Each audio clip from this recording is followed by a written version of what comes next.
So guys, welcome to Mr. Magic, and in today's video I will talk about thumbnails. Yes, I know I have got a shitty haircut, but you should focus on the content. Okay, focus on the content. So guys, for showing you the thumbnail, I'm going to YouTube, and here it is. So you can see a lot of videos here, and every one of these are thumbnails. Like every one are covered with the thumbnails, every video, each and every video.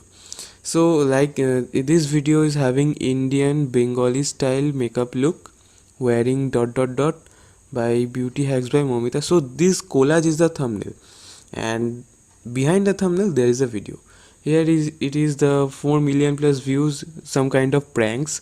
And if you keep your cursor a little more in the videos, then you will be able to see the videos. I mean, you will be able to see the starting of the videos a little bit like this.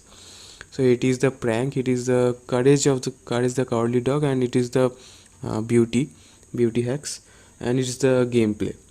So all of these are under the thumbnail, I mean covered by the thumbnail. Now I am showing you my channel, I mean my videos, like my channel, and these all are my videos, and these all are covered with thumbnails.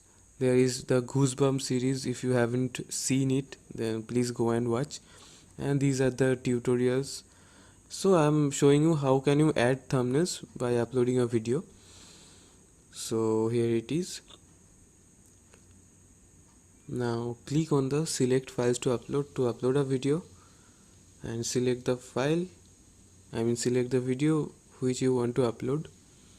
Like this I am showing just for an example. Now you can see there is a written like custom thumbnail. If you click on this, then this tab will open, and then you will have to select the photo. Just make sure that the photo is in the 16:9 ratio. Now you can see that there is a thumbnail, and you can also change the thumbnail by clicking this change image. So how can you create your own thumbnail using mobile editing apps like PicsArt or Snapseed? You will just have to crop the photo in 16:9 ratio, like I am doing in Snapseed. And if you want to make a collage thumbnail, or you want to add some text or some photos in your thumbnail, then you will have to use PicsArt. And then I am showing you a collage example. Like select the collage option and select the photos you want to keep in the collage, and now select the ratio option, YouTube. Like there are a lot of options like 1:1, Insta Square, Insta Portrait, Pinterest, but you will have to select the YouTube, because this is the 16:9 ratio. And there is the options, you can select whatever you want, and your thumbnail is ready. So guys, this was all for today. Thank you for wasting your time, and if you have liked this video, I know you have liked, then press the like button, and if you are new to my channel, then press the subscribe button with the bell icon. Okay, so see you again in my next video. Bye bye. Okay guys, so see you again in my next video.